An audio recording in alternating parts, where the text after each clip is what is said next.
नमस्कार साथियों।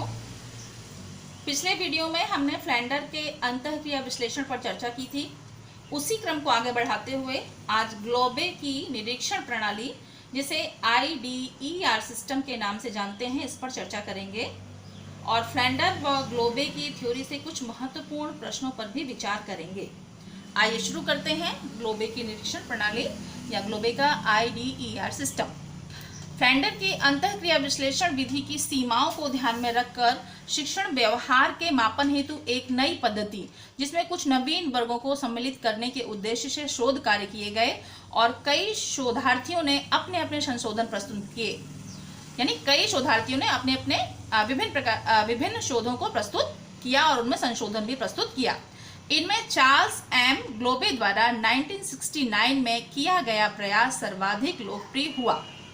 ध्यान दीजिएगा, चार्ल्स एम ग्लोबे का 1969 में किया गया प्रयास सर्वाधिक लोकप्रिय हुआ। ग्लोबे द्वारा दी गई निरीक्षण प्रणाली को IDER सिस्टम के नाम से जाना जाता है। इस प्रणाली को IDER सिस्टम द्वारा ग्लोबे ने शाब्दिक यानी वर्बल तथा अशाब्दिक यानी नॉन वर्बल दोनों ही प्रकार के शिक्षण व्यवहारों का मापन किया है या इससे किया जाता है। यहाँ साथियों ध्यान देने की बात है कि फ्लैंडर ने केवल शाब्दिक व्यवहारों का मापन किया है। यहाँ पर ग्लोबे ने शाब्दिक और अशाब्दिक दोनों ही शिक्षण व्यवहारों का मापन किया है।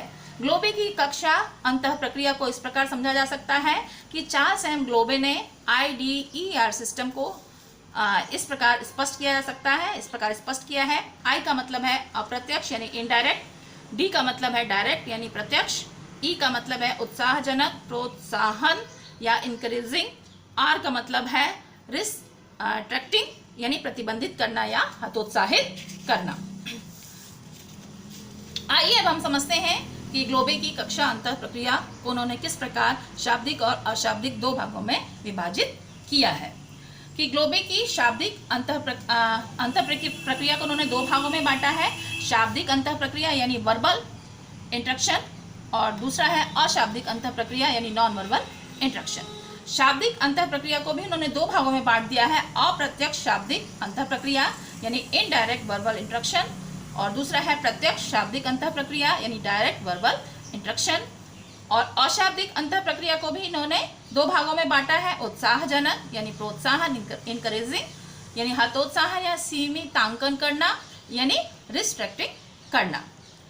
अब ग्लोबे की निरीक्षण प्रणाली के जो इन्होंने दो वर्ग बनाए हैं, अप्रत्यक्ष और प्रत्यक्ष शाब्दिक वर्ग में इन्होंने 10 घटकों को रखा है। यानी अप्रत्यक्ष और प्रत्यक्ष, ध्यान दीजिएगा, ये अप्रत्यक्ष और प्रत्यक्ष दोनों वर्गों को इन्होंने 10 घटक के रूप में स्पष्ट किया है। यानी इसमें इन्होंने छात्रों की भावनाओं को स्वीकृत करना प्रत्यक्ष रूप से या अप्रत्यक्ष रूप से, छात्रों की भावनाओं को स्वीकृत करना, प्रशंसा करना या प्रोत्साहित करना प्रत्यक्ष रूप से या अप्रत्यक्ष रूप से, छात्रों के विचारों का प्रयोग करना यानी प्रत्यक्ष रूप से या अप्रत्यक्ष रूप से, प्रश्न पूछना, प्रवचन करना या व्याख्या देना प्रत्यक्ष या अप्रत्यक्ष रूप से, दोनों ही चीजों को लेकर के चलना है हमें प्रत्यक्ष या अप्रत्यक्ष रूप से। छठवां है निर्देश देना प्रत्यक्ष या अप्रत्यक्ष रूप से, आलोचना करना है स्पष्ट रूप से प्रत्यक्ष रूप से कर रहे हैं या अप्रत्यक्ष रूप से, छात्र वार्ता या छात्र अनुक्रिया प्रत्यक्ष रूप से हो रही है या नहीं हो रही है, अप्रत्यक्ष रूप से हो रही है, छात्रों का स्वक्रम प्रत्यक्ष अप्रत्यक्ष रूप से, शांति या भ्रम या चुप्पी प्रत्यक्ष या अप्रत्यक्ष रूप से। वहीं दूसरी तरफ दूसरे भाग में उन्होंने अशाब्दिक प्रोत्साहन या हतोत्साहन को भी 10 घटक के रूप में रखा है। यानी अशाब्दिक को भी उन्होंने 10 घटक बनाया है, दोनों ही उत्साहजनक और या हतोत्साहन, क्योंकि आप उसे प्रोत्साहित कर रहे हैं बच्चे को या हतोत्साहित कर रहे हैं अशाब्दिक रूप से, उसे भी इन्होंने 10 वर्ग या 10 घटक के रूप में रखा है।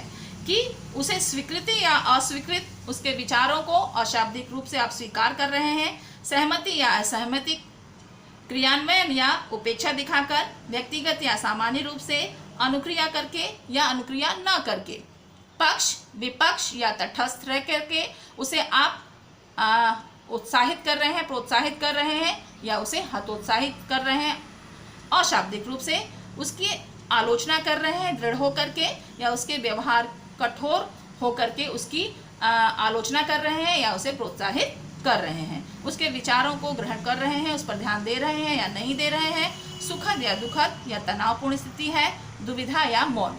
ये इस तरीके से ग्लोबे ने अपने शिक्षण अंतःक्रिया को 10-10 घटक रखे हैं इन दोनों भागों में, अप्रत्यक्ष प्रत्यक्ष में, शाब्दिक और प्रोत्साहित और हतोत्साहित वर्ग। आइए साथियों अब समझ लेते हैं कि फ्लैंडर्स की थ्योरी और ग्लोबे की थ्योरी से विभिन्न परीक्षाओं में पूछे जाने वाले जो कुछ महत्वपूर्ण प्रश्न हैं, जैसे टैट है, सी टैट है, एस टैट है और बीएड में भी कुछ महत्वपूर्ण प्रश्न इस टॉपिक से, कंटेंट से पूछे जाते हैं। वो प्रश्न इस प्रकार हैं। आइए शुरू करते हैं।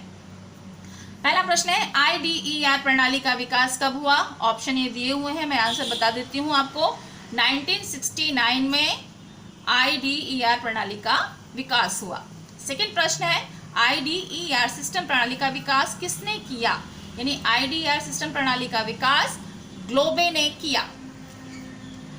नेक्स्ट है, ग्लोबे द्वारा दी गई IDER प्रणाली के निरीक्षण में कुल समय कितना लगता है? ये समय 20 मिनट लगता है। ध्यान दीजिएगा बच्चों, फ्लैंडर्स की थ्योरी के निरीक्षण में भी 20 मिनट ही लगता है और यहाँ भी 20 मिनट ही लगता है। ग्लोबे की IDER प्रणाली द्वारा मापन किया जाता है शाब्दिक व्यवहार का, अशाब्दिक व्यवहार का और A और B यानी शाब्दिक अशाब्दिक व्यवहार का, इनमें से कोई नहीं। यानी आंसर है आपका A और B, यानी शाब्दिक व्यवहार का भी अध्ययन किया जाता है, अशाब्दिक व्यवहार का भी अध्ययन किया जाता है। नेक्स्ट प्रश्न है, पारस्परिक वर्ग पद्धति RCS का विकास किसने किया या किया गया? ओवर द्वारा। इसका आंसर है ओवर द्वारा इस पद्धति का विकास किया गया। फ्लैंडर्स अंतःक्रिया विश्लेषण का विकास किस विश्वविद्यालय में किया गया? यानी आपको मैंने अभी बताया था थ्योरी में पिछले वीडियो में कि फ्लैंडर्स की अंतःक्रिया विश्लेषण पद्धति का विकास मिनेसोटा विश्वविद्यालय में किया गया। नेक्स्ट प्रश्न है, सर्वाधिक मान्यता प्राप्त अंतःक्रिया विश्लेषण प्रणाली किसकी मानी जाती है? आप सभी को पता ही होगा कि फ्लैंडर की अंतःक्रिया विश्लेषण को सर्वाधिक मान्यता प्राप्त हुई है। फ्लैंडर ने शिक्षक के कक्षागत शाब्दिक व्यवहार को कितने भागों में बांटा है? यहाँ ध्यान देना है बच्चों कि शिक्षक के कक्षागत, बच्चों यहाँ आपको ध्यान देना होगा कि फ्लैंडर ने शिक्षक के कक्षागत शाब्दिक व्यवहार को 7 भागों में बांटा है। ध्यान दीजिए, मैंने जब थ्योरी पढ़ाई थी तो आपको बताया था कि फ्लैंडर ने शिक्षक के कथन और स्टूडेंट कथन और मौन विभ्रम, यानी शिक्षक का कथन यानी 7 थे उसमें, अप्रत्यक्ष 4 और प्रत्यक्ष 3, यानी 7 भागों में शिक्षक के कक्षागत शाब्दिक व्यवहार को बांटा है। नेक्स्ट प्रश्न है, फ्लैंडर ने शाब्दिक अंतःक्रिया वर्ग पद्धति को कितने वर्गों में बांटा है? यानी 10 वर्गों में इसे बांटा है। अगला प्रश्न है, अंतःक्रिया विश्लेषण प्रणाली का मुख्य उद्देश्य नहीं है। यानी कक्षा शिक्षण में शिक्षक के बौद्धिक स्तर को ज्ञात करना अंतःक्रिया विश्लेषण प्रणाली का मुख्य उद्देश्य नहीं है। यहाँ हमें ये ज्ञात करने की जरूरत नहीं होती है कि टीचर का बौद्धिक स्तर कितना है। अंतःक्रिया विश्लेषण प्रणाली में शिक्षकों के व्यवहार का एवं क्रियाओं का किया जाता है। ये भाई बताया था मैंने अंडरलाइन करके आपको कि निरीक्षण किया जाता है, अंकन किया जाता है एवं विश्लेषण किया जाता है। नेक्स्ट प्रश्न है, शिक्षण व्यवहार के अंतर्गत आता है। शिक्षण व्यवहार के अंतर्गत प्रश्न पूछना भी आता है, विषय सामग्री को प्रस्तुत करना भी आता है, निर्देशन तथा आदेश देना भी आता है, यानी आंसर हो गया आपका उपरोक्त सभी भी आता है। इसके अंतर्गत और भी बहुत सारी क्रियाएं आती हैं।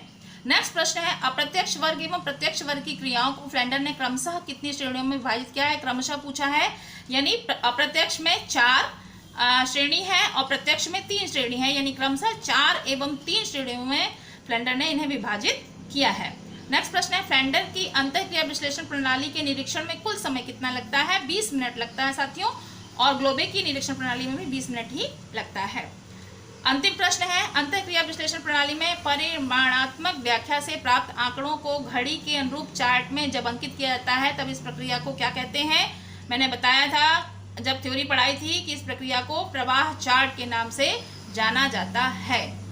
आज के लिए साथियों बस इतना ही। आशा करती हूँ कि प्रश्न आपको अच्छे लगे होंगे, समझ में आए होंगे। धन्यवाद।